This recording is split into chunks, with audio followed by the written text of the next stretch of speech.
ನಮಸ್ತೆ ಎಲ್ಲರಿಗೂ. ಎಲ್ಲರೂ ಹೇಗಿದ್ದೀರಾ? ನಾನು ಚೆನ್ನಾಗಿದ್ದೀನಿ, ನೀವೆಲ್ಲ ಚೆನ್ನಾಗಿದ್ದೀರಾ ಅಂತ ಭಾವಿಸ್ತಾ ಒಂದೇ ಥರ ಸಾಂಬಾರು ತಿಂದು ಬೋರ್ ಆಗಿದ್ರೆ ನಾನಿವತ್ತು ನಿಮ್ಮ ಜೊತೆ ವೀಡಿಯೋ ಶೇರ್ ಮಾಡ್ತಾಯಿದ್ದೀನಿ. ನಾನು ಮಾಡ್ತಾ ಇರೋದು ಹಾಲು ಸಾರು ಮಾಡ್ತಾಯಿದ್ದೀನಿ. ತುಂಬಾ ಚೆನ್ನಾಗಿರುತ್ತೆ, ಮುದ್ದೆಗಂತೂ ಸೂಪರ್ ಕಾಂಬಿನೇಷನು.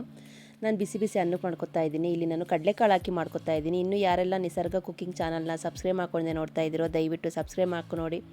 ಇಷ್ಟವಾದರೆ ಒಂದು ಲೈಕ್ ಮಾಡಿ, ನಿಮ್ಮ ಫ್ಯಾಮಿಲಿ ಫ್ರೆಂಡ್ಸ್ಗೂ ಶೇರ್ ಮಾಡಿ. ನನ್ನ ವೀಡಿಯೋನ ಎಲ್ಲೂ ಸ್ಕಿಪ್ ಮಾಡ್ದಂಗೆ ನೋಡಿ, ನಾನು ಅಷ್ಟೇ ಕೇಳ್ಕೊಳ್ಳೋದು. ಕಡಲೆಕಾಳನ್ನ ಚೆನ್ನಾಗಿ ಹುರಿದ್ಬಿಟ್ಟು ನೀರು ಹಾಕ್ಕೊಂಡು ಚೆನ್ನಾಗಿ ಕುದಿಸ್ಕೊಂಡಿದ್ದೀನಿ. ಸ್ವಲ್ಪ ಉಪ್ಪು ಹಾಕಿದ್ದೀನಿ ನೋಡಿ, ಚೆನ್ನಾಗಿ ಬೆಂದೈತೆ ಇದು. ಇಲ್ಲೊಂದು ಖಾರ ರೆಡಿ ಮಾಡ್ಕೊಳ್ಳೋಣ ಅಂತೇಳಿ ಒಂದು ಮಿಕ್ಸಿ ಬಟ್ಲು ತೊಗೊಂಡಿದ್ದೀನಿ. ಒಂದು ಚಿಕ್ಕ ಸ್ಪೂನಲ್ಲಿ 2 ಸ್ಪೂನಷ್ಟು ಹಸಿ ತೆಂಗಿನಕಾಯಿ ತುರಿ, ಬೆಳ್ಳುಳ್ಳಿ ತೊಗೊಂಡಿದ್ದೀನಿ. ಬೆಳ್ಳುಳ್ಳಿ ಮತ್ತು ತೆಂಗಿನಕಾಯಿ ತುರಿ, ಒಂದು ಈರುಳ್ಳಿಲಿ ಅರ್ಧ ಈರುಳ್ಳಿ ರುಬ್ಬಕ್ಕೆ ಹಾಕೋತಾ ಇದ್ದೀನಿ, ಅರ್ಧ ಒಗ್ಗರಣೆಗೆ ಹಾಕೋತಾ ಇದ್ದೀನಿ. ಇಲ್ಲಿ ನಾನು ಒಣಮೆಣ್ಸಿಕಾಯಿ, ಖಾರಕ್ಕೆ ಸ್ವಲ್ಪ ಒಣಮೆಣ್ಸಿಕಾಯಿ ಹಾಕ್ತಾಯಿದ್ದೀನಿ. ನಮಗೆ ಎಷ್ಟು ಖಾರ ಬೇಕೋ ಅಷ್ಟು ಒಣಮೆಣ್ಸಿಕಾಯಿ. ಕೊತ್ತಂಬರಿ ಸೊಪ್ಪು ಸ್ವಲ್ಪ ಜಾಸ್ತಿ ಹಾಕಬೇಕಾಗುತ್ತೆ. ಹಾಲು ಸಾರಿಗೆ ಕೊತ್ತಂಬರಿ ಸೊಪ್ಪು ಹಾಕೋದ್ರಿಂದ ಒಳ್ಳೆ ಟೇಸ್ಟ್ ಕೊಡುತ್ತೆ. ಒಂದು ಚಿಕ್ಕ ಸ್ಪೂನಲ್ಲಿ 1 ಸ್ಪೂನಷ್ಟು ಅಕ್ಕಿ, 1 ಸ್ಪೂನು ಕಡಲೆ ಹಾಕ್ತಾಯಿದ್ದೀನಿ. ಕಡಲೆನೂ ಅಕ್ಕಿನೂ ಹಾಕೋದ್ರಿಂದ ಹಾಲು ಸಾರು ಗಟ್ಟಿ ಬರುತ್ತೆ ಅಂತೇಳಿ ಹಾಕ್ತಾಯಿದ್ದೀನಿ. ಅಚ್ಚ ಖಾರದ ಪುಡಿ 1ರಿಂದ 1.5 ಸ್ಪೂನಷ್ಟು, ಖಾರಕ್ಕೆ ಎಷ್ಟು ಬೇಕೋ ಅಷ್ಟು. ಬರೀ ಅಚ್ಚ ಖಾರದ ಪುಡಿನೇ ಹಾಕಿದ್ರು ನಡೆಯುತ್ತೆ, ಇಲ್ಲಾಂದರೆ ಒಣಮೆಣ್ಸಿಕಾಯಿ ಹಾಕಿದ್ರು ನಡೆಯುತ್ತೆ. ಇದೆಲ್ಲ ನೀರು ಹಾಕ್ಬಿಟ್ಟು ನೈಸಿಗೆ ನಾನು ಪೇಸ್ಟ್ ಮಾಡ್ಕೊತಾ ಇದ್ದೀನಿ. ತುಂಬಾ ಚೆನ್ನಾಗಿರುತ್ತೆ. ಇದ್ರ ಜೊತೆ ಕಡಲೆಕಾಳು ಹಾಕಿದ್ರು ನಡೆಯುತ್ತೆ, ಅವರೆಕಾಳು ಹಾಕಿದ್ರು ನಡೆಯುತ್ತೆ, ಯಾವುದಿದ್ರೂ ಚೆನ್ನಾಗಿರುತ್ತೆ ಈ ಹಾಲು ಸಾರು. ಇಲ್ಲಿ ನಾನೊಂದು ಒಗ್ಗರಣೆ ಹಾಕ್ತಾಯಿದ್ದೀನಿ. ಎಣ್ಣೆ ಹಾಕ್ಕೊಂಡು ಸಾಸಿವೆ, ಸ್ವಲ್ಪ ಜೀರಿಗೆ ಹಾಕ್ತಾಯಿದ್ದೀನಿ. ಸಾಸಿವೆ, ಜೀರಿಗೆ, ಕರಿಬೇವಿನ ಸೊಪ್ಪು ಇದೆಲ್ಲ ಚಟಪಟ ಅಂತಿದ್ದಂಗೆ ಹಿಂಗೆ ಹಾಕ್ಕೋಬೇಕು. ಹಿಂಗೆ ಹಾಕ್ಕೊಂಡು ಈರುಳ್ಳಿ ಹಾಕ್ಕೋತಾ ಇದ್ದೀನಿ. ಈರುಳ್ಳಿ ಹಾಕ್ಕೊಂಡು ಚೆನ್ನಾಗಿ ಫ್ರೈ ಮಾಡಿಕೊಂಡು ಹಿಂಗೆ ಹಾಕಬೇಕು. ಹಿಂಗೆ ಹಾಕಿ ಒಗ್ಗರಣೆ ರೆಡಿ ಮಾಡ್ಕೋಬೇಕಾಗುತ್ತೆ. ಒಂದ್ಸಲ ಇದನ್ನು ನೀವು ಟ್ರೈ ಮಾಡಿ ಫ್ರೆಂಡ್ಸ್, ನಿಮ್ಮೆಲ್ಲರಿಗೂ ಇಷ್ಟ ಆಗುತ್ತೆ ಹಾಲು ಸಾರು.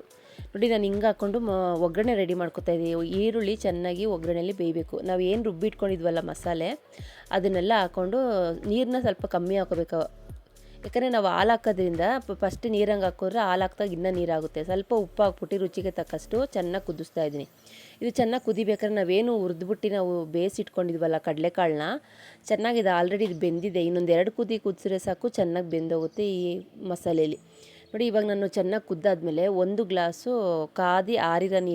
ಆರಿರೋ ಹಾಲು, ನೀರಲ್ಲ ಸಾರಿ, ಹಾಲು ಹಾಕ್ತಾಯಿದ್ದೀನಿ. ಕಾದಿ ಆರಿಸಿರ್ತೀವಲ್ಲ ಅದು ಒಂದು ಗ್ಲಾಸ್ ಹಾಲು ಹಾಕ್ಕೊಂಡು ಚೆನ್ನಾಗಿ ಕುದಿಸ್ತೀವಿ. ಇದು ಒಡೆದೋಗೋದಿಲ್ಲ ಹಾಲು, ತುಂಬಾ ಚೆನ್ನಾಗಿರುತ್ತೆ. ಹಾಲು ಹಾಕಿದ್ರೆ ಒಡೆದೋಗುತ್ತೆ ಅಂತಾರೆ. ನಿಜ ಹೇಳ್ತೀನಿ, ಹಾಲು ಸಾರು ಹಾಲು ಹಾಕಿದಾಗ ಒಡೆಯೋದಿಲ್ಲ. ಅಂದರೆ ಕೈ ತಿರುಗಿಸ್ತಾ ಇರಬೇಕು. ಚೆನ್ನಾಗಿ ಕುದೀತಾ ಇದ್ದಾಗ ನಮ್ಗೆ ಸ್ಟವ್ ಆಫ್ ಮಾಡಿದ್ರೆ ನಾವು ಹಾಲು ಸಾರು ಮಾಡಿದ್ದು ರೆಡಿ ಆಗುತ್ತೆ. ನೋಡಿ ಎಷ್ಟು ಚೆನ್ನಾಗಾಗಿತ್ತು ಅಂದರೆ, ಬಿಸಿ ಬಿಸಿ ಮುದ್ದೆಗಂತೂ ತುಂಬಾ ಚೆನ್ನಾಗಿರುತ್ತೆ. ನಾನು ಬಿಸಿ ಅನ್ನಕ್ಕೆ ಮಾಡ್ಕೊಂಡಿದ್ದೆ. ನೀವು ಇದನ್ನು ಒಂದು ಸಲ ಟ್ರೈ ಮಾಡಿ. ಈ ವಿಡಿಯೋ ಇಷ್ಟವಾದಲ್ಲಿ ಲೈಕ್ ಮಾಡಿ, ಶೇರ್ ಮಾಡಿ, ಕಮೆಂಟ್ ಮಾಡಿ. ನಿಸರ್ಗ ಕುಕಿಂಗ್ ಚಾನಲ್ನ ಇನ್ನೂ ಯಾರೆಲ್ಲ ಸಬ್ಸ್ಕ್ರೈಬ್ ಮಾಡ್ಕೊಂಡೆ ನೋಡ್ತಾ ಇದ್ದೀರೋ ದಯವಿಟ್ಟು ಸಬ್ಸ್ಕ್ರೈಬ್ ಮಾಡ್ಕೊಂಡು ನೋಡಿ. ಇಷ್ಟವಾದರೆ ಒಂದು ಲೈಕ್ ಮಾಡಿ, ನಿಮ್ಮ ಫ್ಯಾಮಿಲಿ ಫ್ರೆಂಡ್ಸ್ಗೂ ಶೇರ್ ಮಾಡಿ. ನನ್ನ ವೀಡಿಯೋನ ಎಲ್ಲೂ ಸ್ಕಿಪ್ ಮಾಡ್ದಂಗೆ ನೋಡಿ, ನಾನು ಅಷ್ಟೇ ಕೇಳ್ಕೊಳ್ಳೋದು. ನೋಡಿ, ಬಿಸಿ ಬಿಸಿ ಅನ್ನಕ್ಕೆ ಸ್ವಲ್ಪ ಇದಕ್ಕೆ ತುಪ್ಪ ಹಾಕ್ಕೊಂಡ್ರೂ ನಡೆಯುತ್ತೆ, ತುಪ್ಪ ಹಾಕಿಲ್ಲ ಅಂದರೂ ನಡೆಯುತ್ತೆ. ಹೇಗೆ ತಿಂದ್ರೂ ಹಾಲು ಸಾರು ಸೂಪರು. ನೀವು ಒಂದು ಸಲ ಟ್ರೈ ಮಾಡಿ. ಇದು ಹೇಗೆ ಬಂತು ಅಂತ ಕಮೆಂಟ್ ಸೆಕ್ಷನ್ ಮರಿದಂಗೆ ಹಾಕಿ.